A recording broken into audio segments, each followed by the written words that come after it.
जय श्री गणेश। मैं हूं पंडित जगदीप। जेडी न्यूज़ 24 की ओर से आप सभी का सादर नमन करते हुए विभिन्न भावों में राहु और केतु के क्या क्या प्रभाव पड़ते हैं, इस शीर्षक से मैं इस वीडियो के माध्यम से आपसे रूबरू होने जा रहा हूं। तो आइए जानते हैं विभिन्न भावों में राहु और केतु के क्या क्या प्रभाव पड़ते हैं। यदि लग्न में राहु और सप्तम भाव में केतु हो तो राहु के कारण जातक को जीवन भर किसी न किसी प्रकार का मानसिक कष्ट बना रहता है और केतु के कारण जातक अपने जीवन साथी को धोखा देने का प्रयास कर सकता है। यदि द्वितीय भाव में राहु और आठवें भाव में केतु हो तो राहु के कारण जातक की मृत्यु और धन हानि जीवन में अचानक ही होती है और केतु के कारण जातक को मरने के बाद सम्मान की प्राप्ति होती है। यदि तृतीय भाव में राहु और नवम भाव में केतु हों तो जातक को 40 से 42 वर्ष की आयु तक खूब परिश्रम करना पड़ता है, उसके बाद ही उसे सफलताएं हासिल होने लगती हैं। यदि चतुर्थ भाव में राहु और दशम भाव में केतु हों तो जातक भौतिक राजनीति में सफलता प्राप्त करेगा, किंतु फिर अचानक ही उसका पतन भी होने लगता है।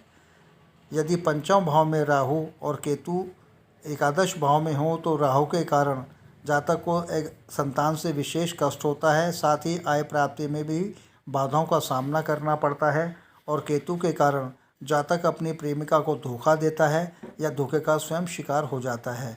यदि षष्ठ भाव में राहु और द्वादश भाव में केतु हों तो राहु के कारण जातक शत्रुओं को नष्ट कर देता है। षष्ठम भाव का राहु मनुष्य का बल, बुद्धि, पराक्रम आदि स्थिर रखता है और यदि केतु हो तो जातक पर स्त्रीगामी होता है और अपने जीवन काल में मुकदमों का सामना भी करता है। यदि सप्तम भाव में राहु और लगन में केतु हो तो राहु के कारण जातक मति भ्रम का शिकार होता है और अपनी उम्र से बड़ी तथा अन्य स्त्रियों का दीवाना होता है। उसका दाम्पत्य जीवन भी शर्मनाक होता है।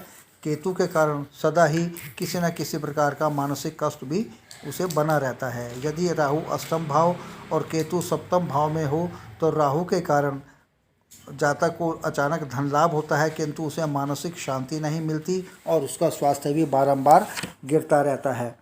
केतु के कारण जातक राजभीरु और विरोधी होता है। यदि नवम भाव में राहु और सहज भाव में केतु हो तो वह दुसासी होता है और वह मुसीबतों में भी फंसा रहता है।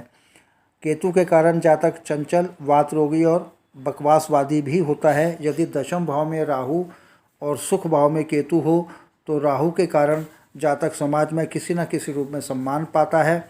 ऐसा जातक राजनीति में माहिर होता है और केतु के कारण जातक चंचल, वाचाल और आलसी होता है। यदि एकादश भाव में राहु और पंचम भाव में केतु हो तो राहु के कारण जातक को धन की कमी बनी रहती है। वह अभिमानी और सेवकों को साथ लेकर चलने वाला होता है। उसे राजाओं से धन प्राप्ति होती है।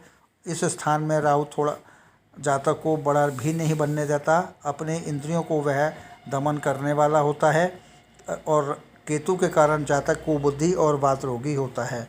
यदि द्वादश भाव में राहु और षष्ठ भाव में केतु हों तो जातक राहु के कारण जितना भी काम करेगा उसके काम बिगड़ते रहते हैं। उसे नेत्र चोट अवश्य लगती है। ऐसा जातक झगड़ा करने और इधर उधर घूमने वाला होता है। केतु के कारण जातक वात रोगी, मितव्ययी आदि होता है। आगे प्रभु इच्छा, प्रसन्न रहे, स्वस्थ रहे। ऑनलाइन परामर्श उपलब्ध। आगामी वीडियो नए प्रसंग के संग आपके समृद्धि की कामना सहित। पुनः जय श्री गणेश।